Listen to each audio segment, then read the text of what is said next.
परमेश्वर की बड़ा नाम की महिमा हो। फिर से एक बार और आज परमेश्वर के वचन के साथ थोड़ी टाइम मनन करने के लिए परमेश्वर ने हमको ये और अवसर हमारे जीवन में दिया है, इसलिए परमेश्वर को बहुत बहुत धन्यवाद देता हूँ। पिछले मंगलवार को भी ऐसी एक अवसर मिला था जब हम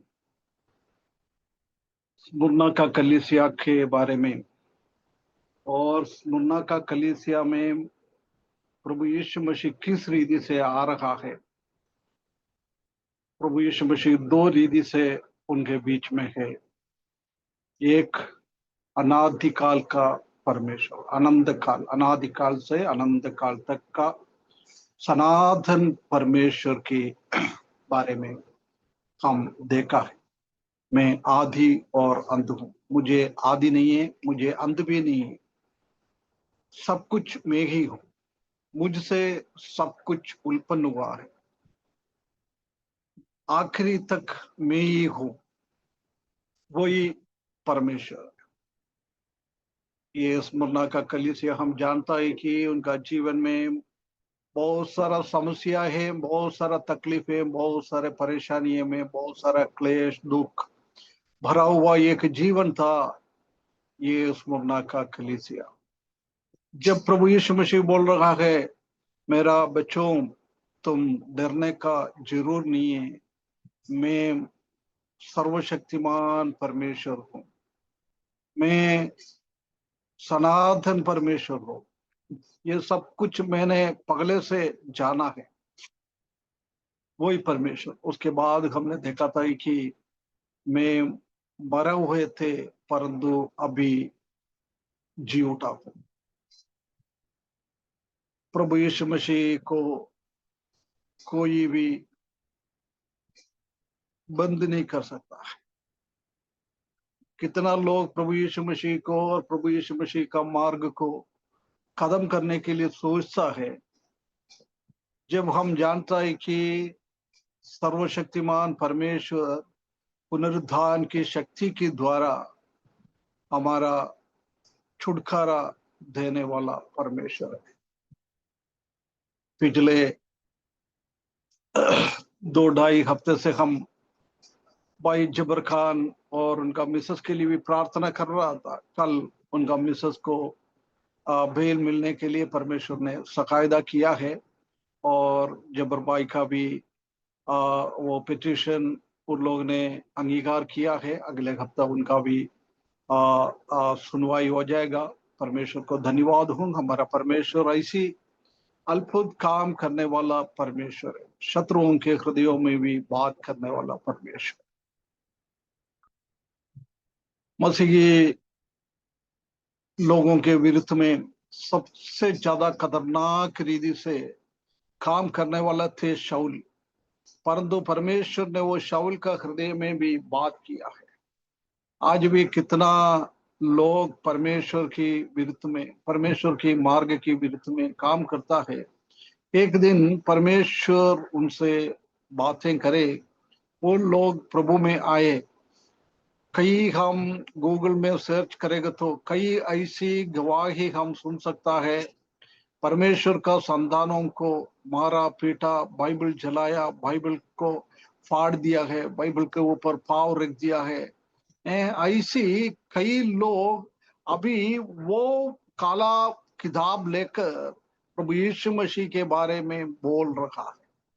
हमारा प्रभु ऐसी एक प्रभु है, हमारे हृदयों को चेंज करने वाला। इसलिए ये कलीसिया के लोगों को बोल रहा है, देख तुमको कितना तकलीफ अभी दे रहा है, उससे बढ़कर मुझे उन लोग ने तकलीफ दिया है, मेरे को मार डाला है, कितना कितना तकलीफ परेशानी मुझे सहना पड़ा, परंतु वो चीजों से मुझे बंद नहीं कर पाए। परमेश्वर ने पुनरुद्धान शक्ति के द्वारा मुझे जिलाया है। वो शक्ति तुम्हारे साथ भी है, तुम्हारे पास में भी है। बहुत बार हम निराश क्या होता है, हम इसी चीजों को ध्यान नहीं देता है। प्रभु यीशु मसीह का ताकत को हम जानता नहीं। प्रभु यीशु मसीह का सर्वशक्तिमान परमेश्वर को अनादिकाल से अनंत काल तक रहने वाला सनातन परमेश्वर की शक्ति को हम बहुत बार पहचान नहीं पाता है। इसलिए हमारे जीवन में बहुत सारा गड़बड़ियां होता है, हम निराश हो जाता है, हम भयभीत हो जाता है। इसलिए स्मुरना का कलीसिया को बोल रहा है, भाइयों बहनों, तुम्हारा ऊपर ऐसी ऐसी कष्ट और तकलीफ आ जाएगा, परंतु तुम्हारे साथ मैं ही हूं। वही हम पिछले 2-3 हफ्ते से 8वें पद से हमने ध्यान दिया था। एक बार और वो 8वां पद को हम पढ़े। 8वां पद अंकल जी। हाँ, प्रकाशित स्मुरना की कलीसिया के दूत को यह है लेख जो प्रथम और अंतिम है, जो मर गया था और अब जीवित हो गया है, वह है ना। यह कहता है यह है ना, ये बोल रहा है जो प्रथम और अंतिम है, जो मर गया था और अब जीवित हो गया है, वो कहता है। अभी उनके मुंह से ये बातें बता रहा है सर्वशक्तिमान परमेश्वर। ये कलीसिया के बारे में, कलीसिया को प्रोत्साहन दे रहा है, ऐसी सर्वशक्तिमान परमेश्वर अभी क्या कह रहा है वो हम 9वें पद से आगे 11वें पद तक हम देख सकता है। प्रभु यीशु मसीह ने इनसे क्या कहा है। 9वें पद को आज थोड़ा ध्यान करेंगे अपन। 9वें पद। मैं तेरे क्लेश और दरिद्रता को जानता हूँ, परंतु तू धनी है, और जो लोग अपने आप को यहूदी कहते हैं और है नहीं, पर शैतान की सभा है, उनकी निंदा को भी जानता हूँ, जो बस दुख बस बस किया। 9वें पद, है ना। ये हम जानता है कि ये स्मुरना का कलीसिया ऐसी एक कलीसिया है, कोई भी गलतियां प्रभु यीशु मसीह इनके बारे में नहीं बोल रहा। इतना कष्ट और तकलीफ सहने के बाद भी वो लोग विश्वास योग्य के साथ प्रभु यीशु मसीह के लिए मृत्यु सहने के लिए तैयार होते हुए विश्वास ना त्यागा है। वो विश्वास में मजबूत बन गया, प्रभु यीशु मसीह के ऊपर इतना भरोसा रखा है। क्या एक नमूना है ये कलीसिया का। कोई भी गलतियां हम नहीं देख सकते, पूरा का पूरा भलाई है। प्रभु के लिए मृत्यु तक विश्वास ही योग्य रखा हुआ ये एक कलीसिया। परंतु प्रिय भाइयों बहनों, आज हमारा कलीसिया के बारे में, हमारा व्यक्तिगत जीवन में और हमारा पारिवारिक जीवन में प्रभु यीशु मसीह देखेगा तो क्या बोल सकता है, क्या बोल सकता है। प्रभु हमको देख के क्या बोलेंगे, उसी को हमको एक बार सोचना, उसी को हमको एक बार देखना है। परमेश्वर हमसे क्या कहना चाहता है हमारे बारे में।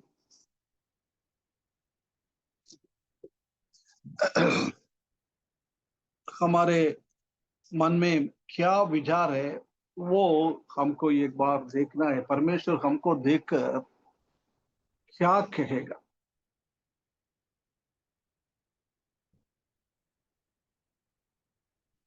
स्मरना का कलीसिया का जैसी हमको एक रिपोर्ट और एक टेस्टिमनी और एक बातें प्रभु हमारे बारे में बोलेंगे क्या, और आखिरी वाला कलीसिया लवोदिकिया का जैसी बिल्कुल गंदा गंदी बातें उनके बारे में प्रभु को कहना है ना। इधर बोल रहा है मैं तेरे क्लेश और दरिद्रता को जानता हूं। तेरा क्लेश और दरिद्रता, सिर्फ क्लेश है तो ही चलता था, सिर्फ दरिद्र अकेला है तो भी चलता था, परंतु इस कलीसिया के ऊपर क्लेश भी है, उसी के साथ साथ दरिद्रता भी। कितना ये गंभीर स्थिति से ये कलीसिया जा रहा है, उसके बावजूद भी हम देख सकते हैं कि नीचे वाला पोर्शन में हम देखेंगे तो प्रभु कितना कितना, प्रभु के लिए वो लोग विश्वास योग्य के साथ रख रखा है।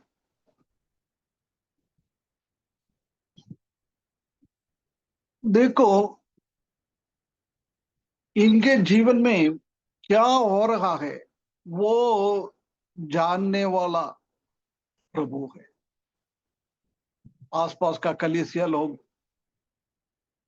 इतना जान नहीं पाएगा, परंतु सब कुछ जानने वाला परमेश्वर है ना। वो कहता है कि तेरे क्लेश और दरिद्रता जानता जानता। हर एक कलीसिया में प्रभु यीशु मसीह बताता है कि तुम्हारा कामों को मैं जानता हूं। इधर भी बोल रहा है तुम्हारा जीवन में ये क्लेश और दरिद्रता आ रहा है, ये भी शत्रुओं के द्वारा है, ये प्रभु के द्वारा नहीं है, शत्रुओं के द्वारा। नीचे पदों में हमने देखा है वो यहूदी लोगों के द्वारा शैतान ने इन लोगों के ऊपर ऐसी काम करवाता है प्रभु यीशु मसीह का मार्ग को खत्म करने के। दूसरा और तीसरा शताब्दी में हम जानता है कि कलीसिया को खत्म करने के लिए शैतान ने यहूदी लोगों के द्वारा और रोमियों के द्वारा बहुत सारा कठिनाई उनका जीवन में लेके आया है।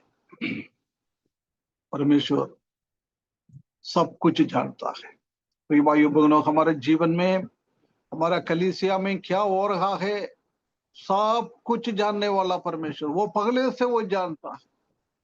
अभी हमारे इधर क्या हो रहा है उसी बात को कई साल पहले परमेश्वर जानता है। 2025 में क्या होने वाला है मैं जानता हूं। तुम्हारा अफ्लिक्शन, तुम्हारा दुख, तुम्हारा क्लेश, तुम्हारा पीड़ा मैं जानता हूं, शत्रुओं के द्वारा हो रहा है। जब इधर वो क्लेश शब्द लिखता है वो हमको समझना है तो ओरिजिनल लैंग्वेज में, ग्रीक में, यूनानी भाषा में उनके लिए कौन सी शब्द यूज किया है उसी से हम समझ सकता है। ट्रिबुलेशन, उसका ग्रीक शब्द है क्लिप्सिस। क्लिप्सिस है ना, उसी का ग्रीक शब्द में वो यूज करता है। उसका मतलब ये है कि बहुत बड़ा प्रेशर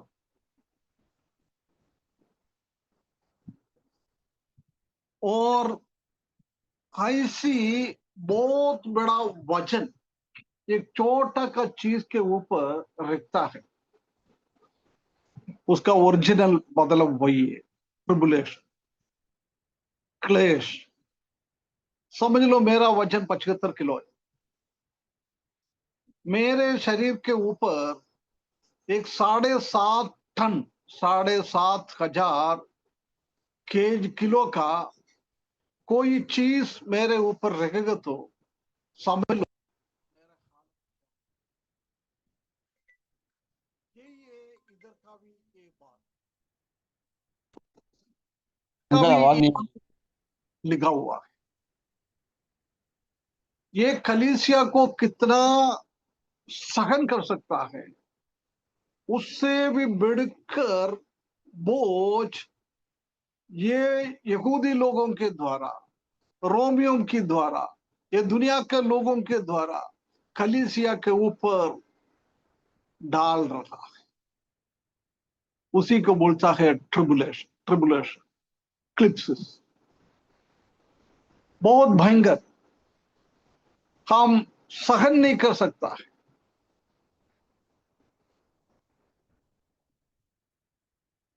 एक 75 किलो वाला एक आदमी ज्यादा तो 100, मैक्सिमम 150 किलो उठा सकता है। उससे ऊपर उठाना बहुत मुश्किल है। वो 150 के जगह में 7,500 किलो का कुछ चीज हमारे ऊपर रखेगा तो क्या हो जाएगा, उसी बात को हमको समझना है। इतना बड़ा एक वेट है ये कलीसिया के ऊपर, इतना बड़ा एक प्रेशर ये कलीसिया के ऊपर आ गया है। उनका वातावरण बहुत खतरनाक था, खतरनाक था। उसी टाइम का मसीही लोगों को जीना बहुत मुश्किल था। अभी भी हम थोड़ा सा आजकल हमारा भारत में भी, उत्तर भारत में हम देख रहा है, आराधना नहीं कर पा रहा है, परमेश्वर का वचन नहीं बोल पा रहा है। जिसने प्रभु यीशु मसीह का बातों को सुनकर प्रभु यीशु मसीह को अपना उद्धार करते के रूप में सिखारा है, उन लोगों को आराम से जी नहीं पा रहा। गलत रिपोर्ट, गलत बातें बोलकर उनको बंदी गृह में डाल रहा। छोटा सा एक वचन बोझ हम आजकल देख रहा, परंतु ये दूसरा और तीसरा शताब्दी में ऐसा नहीं था। इससे भी बढ़कर, इससे भी बढ़कर कोई भी कलीसिया आगे ना बढ़े, प्रभु यीशु मसीह का काम आगे ना बढ़े, ये परमेश्वर की विरुद्ध में काम करने वाला शैतान सोच रहा था। इसलिए शैतान ने यहूदी लोगों को कलीसिया के विरोध में खड़ा कर दिया है। इसलिए शैतान के द्वारा कई समस्या कलीसिया के ऊपर आ गया, बहुत बहुत बहुत ज्यादा। वो सोच नहीं सकता है, ऐसी बोझ उनके ऊपर आ गया है। वो बोझ के साथ उनको समझ में नहीं आता है कि अगला कदम क्या है, एक सेकंड के बाद क्या हो रहा है, वो इन लोगों को समझ नहीं पा रहा है। ऐसी एक स्थिति, घर से बाहर नहीं निकल पा रहा, घर के अंदर घुस घुस कर मसीह के लोगों को मार रहा है, खाने पीने के लिए नहीं मिल रहा है। क्या क्या समस्या, क्या क्या तकलीफ इन लोगों के ऊपर आया है।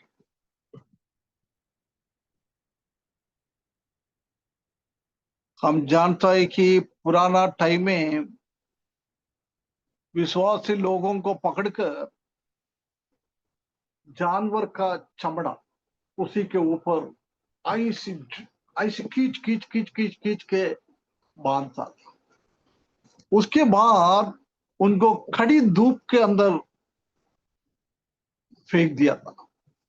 हम जानता है कि चमड़ी की हालत ऐसी है, कितना धूप उसी के ऊपर आ जाता है, वो बिल्कुल सिंग हो जाता है, छोटा हो जाता है।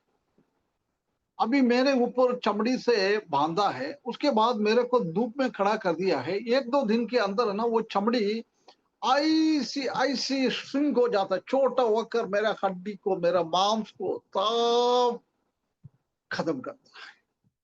मैं श्वास नहीं ले पाएगा। ऐसी ऐसी कई लोग इस दुनिया में इसी टाइम में चले गए। बहुत सारा समस्या, बहुत सारा समस्या। पत्थर से फेंकना, तलवार से मारना, मार डालना, परमेश्वर को आराधना नहीं कर पा रहा है, सेवा नहीं कर पा रहा है, लोगों को सुसमाचार नहीं सुना पा रहा है, ऐसी क्लेश इनके ऊपर आ गया।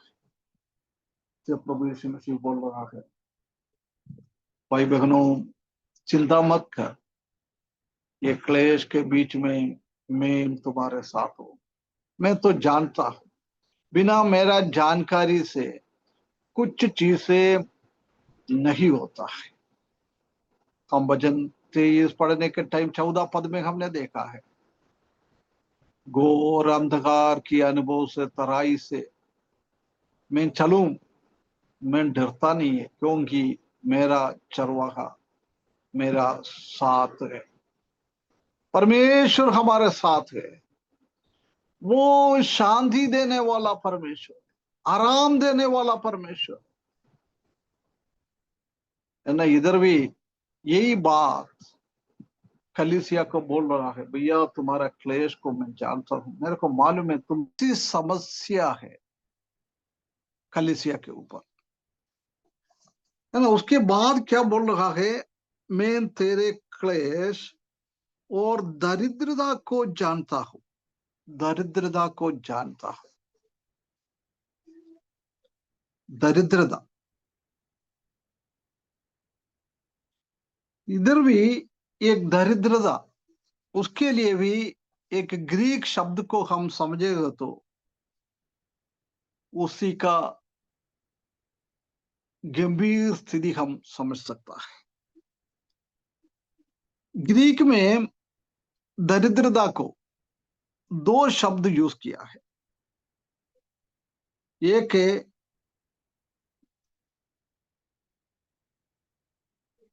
पट्वेसिया, पट्वेसिया ग्रीक में। एक दूसरा एक शब्द है पेनिया, पट्वेसिया और पेनिया। इधर पट्वेसिया करके वर्ड यूज कर रहा है। पट्वेसिया का मतलब यही है कि अब्सोल्यूट पॉवर्टी और कंप्लीट डिस्टिट्यूशन, बिल्कुल खाने के लिए कुछ भी नहीं है। एक बार खाने के लिए एक कटोरी आटा भी नहीं है, ये एक रोटी बना के खा लूं, उसी स्थिति को बोलता है पटवेसिया। बिल्कुल बिल्कुल कुछ भी नहीं है, कुछ भी नहीं है, घर पे कुछ भी नहीं है, कुछ भी नहीं, चूल्हा जलाने के लिए कुछ है नहीं, इतना भूखा है, इतना भूखा है। ये कलीसिया का स्थिति वही है। परंतु फेनिया वो भी दरिद्रता को दर्शाता है। उसका मतलब यही है कि क्या हमको अच्छा जरूरत है, वो बात है। मतलब रोटी खाने के लिए है, उसी के अलावा कुछ भी, कुछ भी नहीं है, कुछ भी नहीं। ऐसी एक स्थिति में ये लोग, परंतु उससे भी बढ़कर उनके पास कुछ भी नहीं है। इनके पास कम से कम एक रोटी बना के, सब्जी नहीं है तो भी खा सकता है, थोड़ा बहुत आटा है, थोड़ा बहुत चावल है, वो आटा से रोटी बना के, चावल से कुछ बना के, थोड़ा सा नमक डाल के भी, थोड़ा सा मिर्ची डाल के भी खा सकता है। कई साल पहले हमारा पूर्व पिता लोग सब ऐसी खाता था, इतना दरिद्रता थे हमारे पूर्व लोगों के पास। कम से कम जीवन आगे बढ़ाने के लिए कुछ तो कुछ उनके पास खाने के लिए मिलता था, पेनिया। परंतु इधर वो पेनिया नहीं, इधर पट्वेसिया है। ऐसी एक स्थिति में आ गया है ये कलीसिया।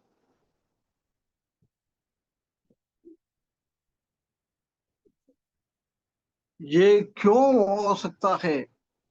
हम जानते हैं कि स्मिरना एक बहुत बड़ा, एक वेल्थी एक टाउन थे।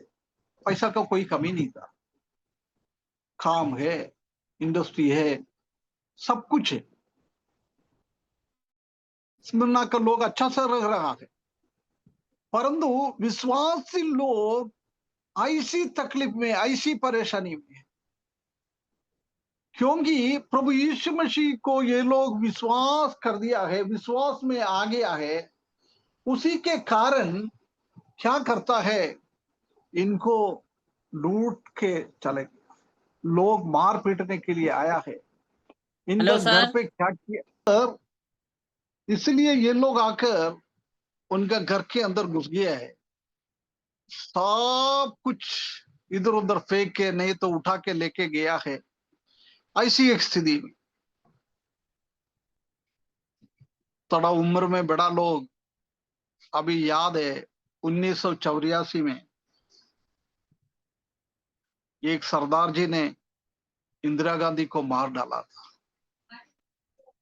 उसी टाइम हम जानता है कि पूरा देश का लोग ये सरदार जी लोगों के विरुद्ध में हो गया है, उनका घर पे घुस गया है, बहुत सारा सामान लूट लूट के लेके गया है, वो लेके गया है, ये लेके गया है।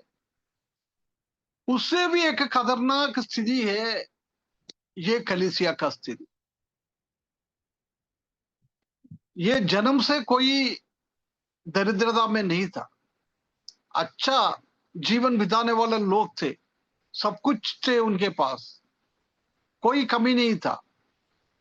परंतु इनके विश्वास के द्वारा अन्य जाति लोग इनको इतना तकलीफ और परेशानी, उनका हर एक चीजों को लूट कर लेके गया है। अभी ये रास्ते में आ गया है, उनके पास कुछ नहीं है। देखो, कभी ऐसी परेशानी जानी जाति लोग, यहूदी लोग, रोमी लोग इनको तंग करने के द्वारा वो अपना अपना घर छोड़कर चले गया है। उनका धन दौलत ये सब इन लोगों ने लूट लिया है। ऐसी एक स्थिति में है ये कलीसिया, बिल्कुल खाने पीने के लिए नहीं। एक बार उनका स्थिति हम थोड़ा सोच ले, हमारे पास सब कुछ है, हम भूखा कभी भूखा नहीं रखा है, हमने अनुभव नहीं किया है बिना खा के बिना पी के कैसे हमारा जीवन बिताना है, हमको मालूम नहीं। परंतु ये लोग उसी स्थिति में गया है, उसी स्थिति, बिल्कुल खाने के लिए नहीं है, पीने के लिए कुछ भी नहीं है, ऐसी एक स्थिति में ये लोग गया है। इसराइली लोग, यहूदी लोग उसको इतना एक अवस्था में लेके गया।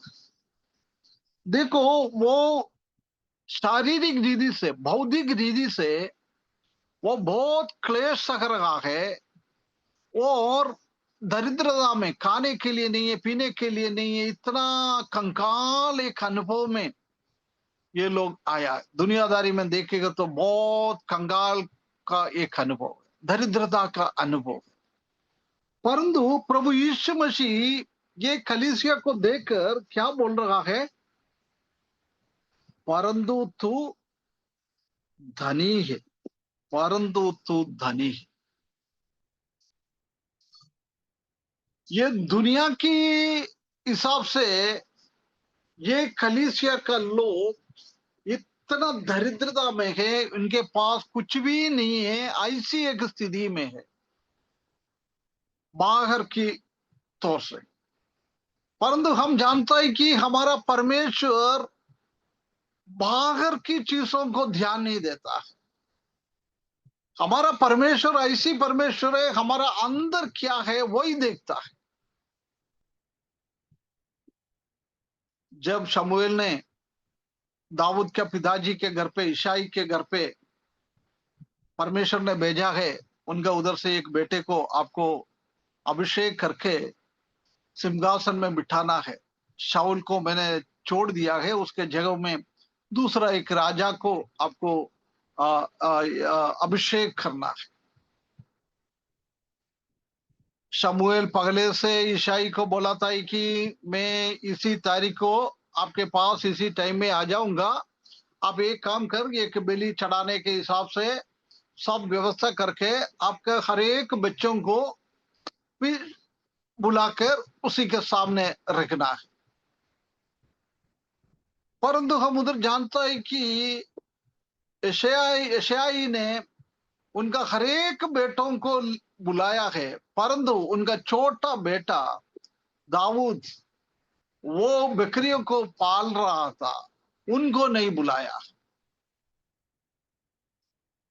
उनका पिताजी ने सोचा होगा, अरे यार ये तो बकरियों को चराने वाला है, ये छोटा है, ये क्या कर सकता है। उनका पिताजी भी उनका बाहर की स्टाइल देखा है, बाहर की कमजोर है, उम्र है नहीं, कुछ कर नहीं पाएगा, ऐसी ही उनका पिताजी ने भी सोचा था। बाकी सब लोग अच्छा कट्टा फुट्टा मोटा है, सब अच्छा ताकत वाला है, वो एक राजा बन गया तो उन लोगों को सब कुछ कर सकता है। परंतु उनका पिताजी के सामने दाऊद कुछ भी नहीं कर सकता है। परंतु शमूएल बोल रहा है, यहोवा बाहर की चीजों को नहीं देखता है, यहोवा अंदर को देखता है, अंदर की चीजों को देखता है। हमारा आत्मिकता को परमेश्वर देखता है, बाहर की मनुष्यत्व को नहीं है। तुम कितना खूबसूरत है, तुम कितना ताकत वाला है, तुम शक्तिशाली है, ये परमेश्वर नहीं देखता है। परंतु परमेश्वर इसी बात को देखता है, हमारा अंदर की मनुष्यत्व क्या है। परंतु हम क्या देखता है, हम बाहर की मनुष्यत्व को देखता है। परमेश्वर अंदर की मनुष्यत्व को देखता है। एक पद अपन पढ़े इसी के संबंध में, दूसरा कोरिन्थियों 4 अध्याय उसका 16वां पद।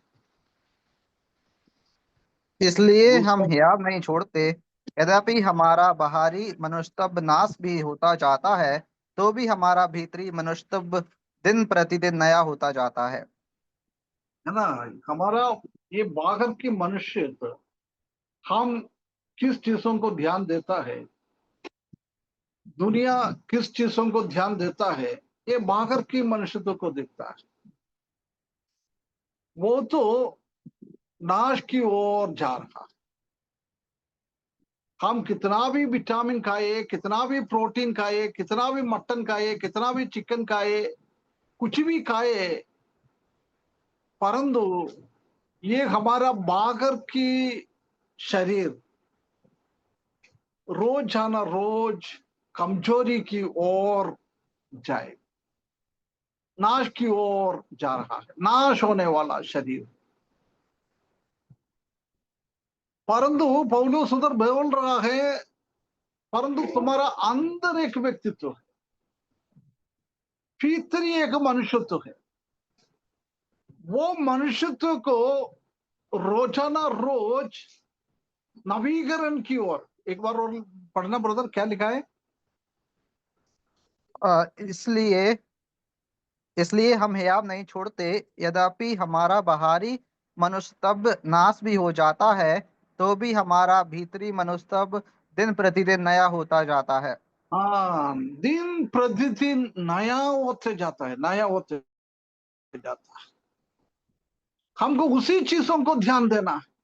परंतु हम क्या करता है, हमारा बागर की मनुष्य को ताकत करवाने के लिए, उसी को ब्यूटी करने के लिए हम बहुत मेहनत करता है, बहुत पैसा खर्चा करता है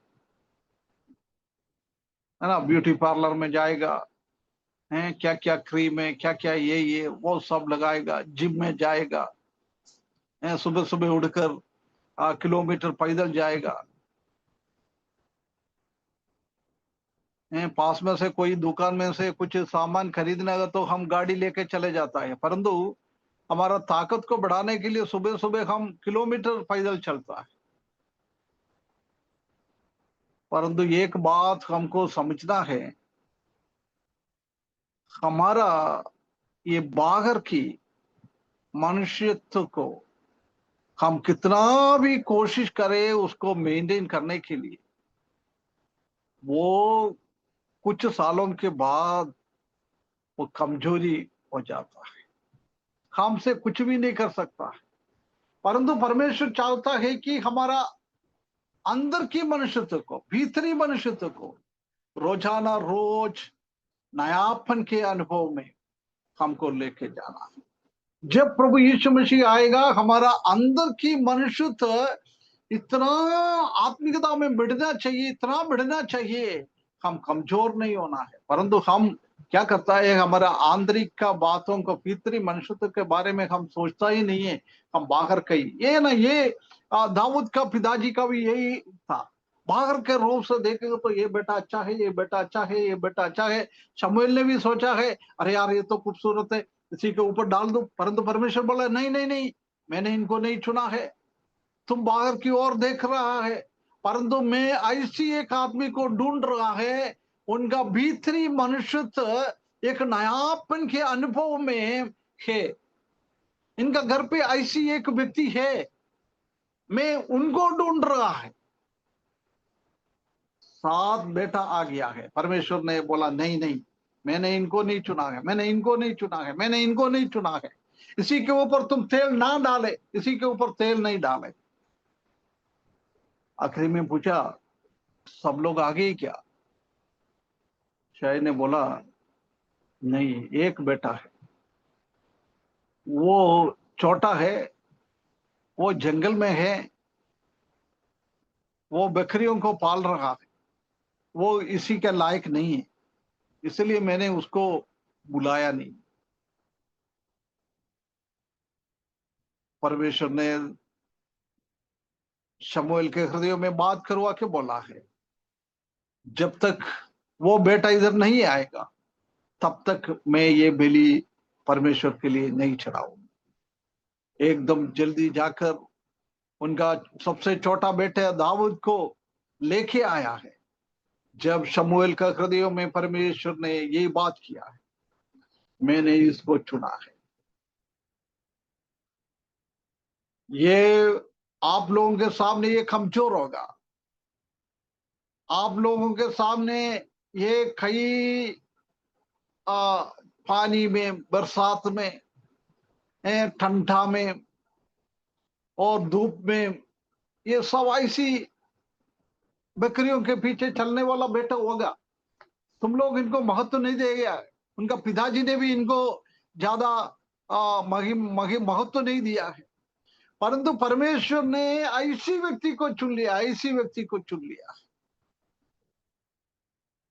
इधर भी वही बोल रहा है, बाहर की रीति से देखेगा तो ये स्मुरना का कलीसिया बिल्कुल बिल्कुल दरिद्रता है, उनके पास कुछ भी नहीं है।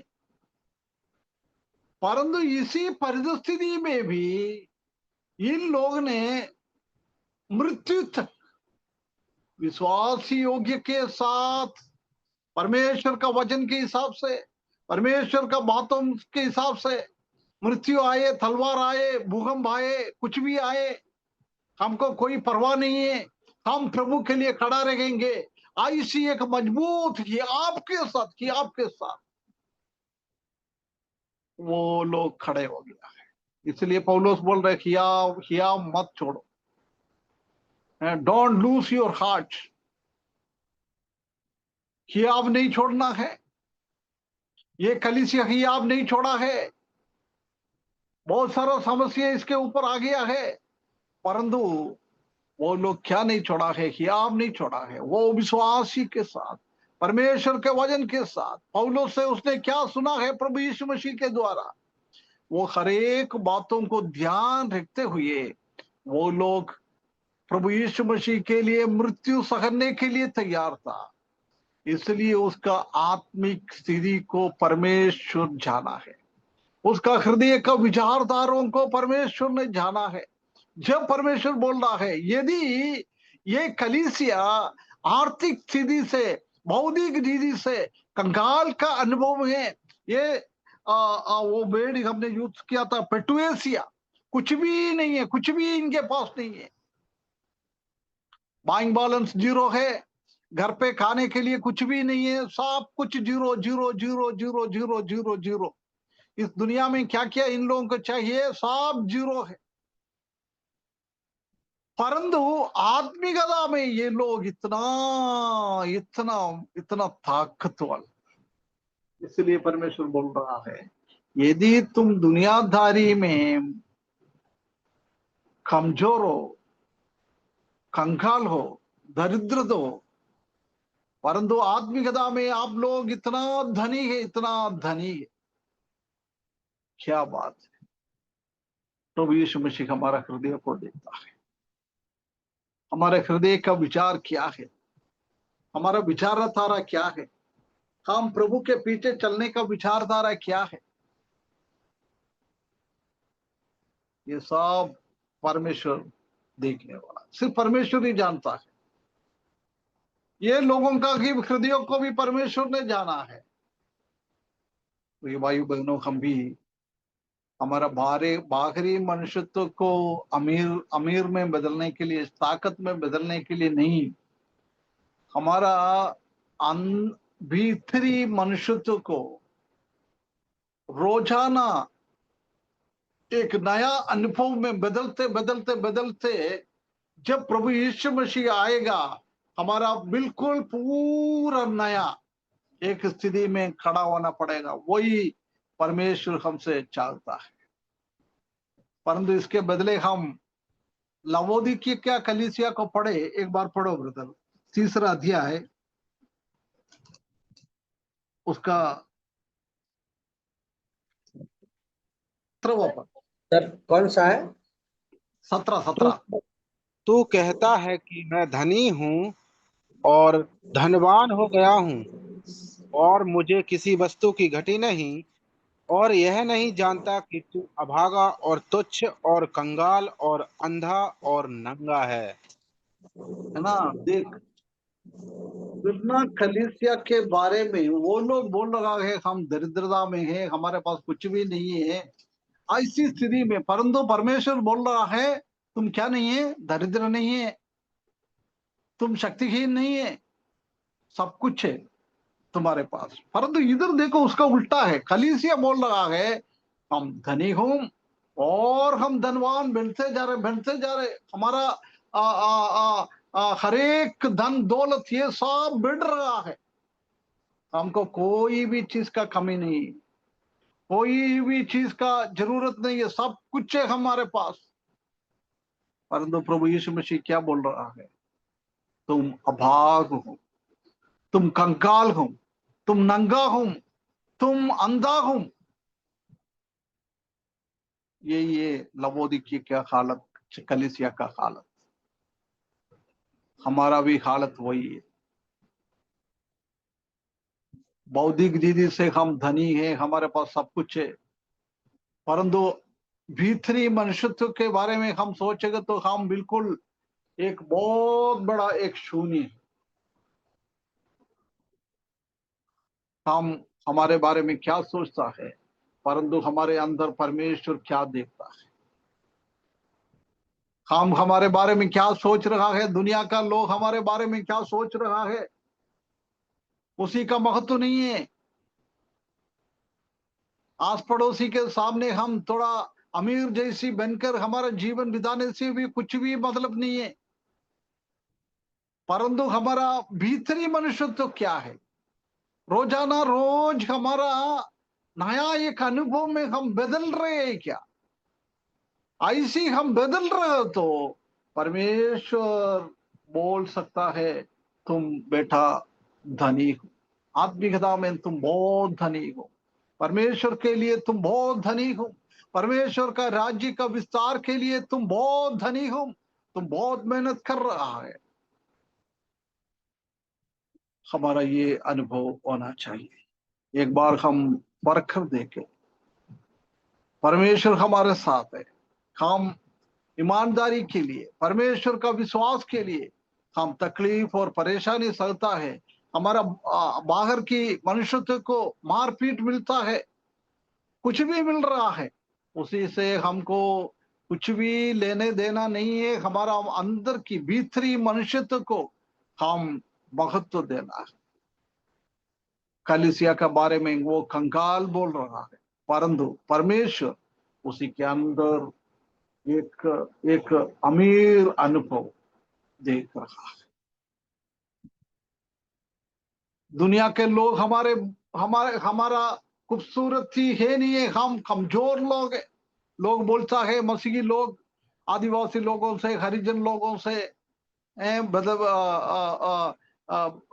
धर्म परिवर्तन होकर आया हुआ है, मनुष्य वैसी देखता है। परंतु परमेश्वर हमको, हमारा आदिवासी हो, हम हरिजन से वापस आ गया है, उसी का ध्यान नहीं देता है। हमारा आत्मिक स्थिति को वो देखता है, हम कैसे परमेश्वर हमको सहायता करे, हम हमारा आत्मिक जीवन को एक नया अनुभव में लेके जाने। संजू सिस्टर रही क्या? संजू सिस्टर नहीं, Anju sister. Anju Anju sister sister नहीं है, वो निकल नहीं है। गए सर, अच्छा, उनका नेट गड़बड़ कर रहा है। हाँ, उसने बोला था उनका बेटे को कुछ डाउट है, पूछने के लिए बोल रहा। हाँ, उन्होंने डाला था, पूछने के लिए डाला था। ठीक है, मैंने सोचा आखिरी में बोलूं। ठीक है, मैं अभी इधर हाथ समाप्त करता हूँ, अभी मेरे को उधर भी जाना है।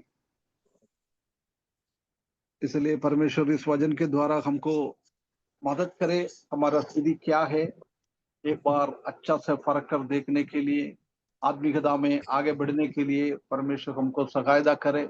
उनकी बड़े नाम की महिमा हो।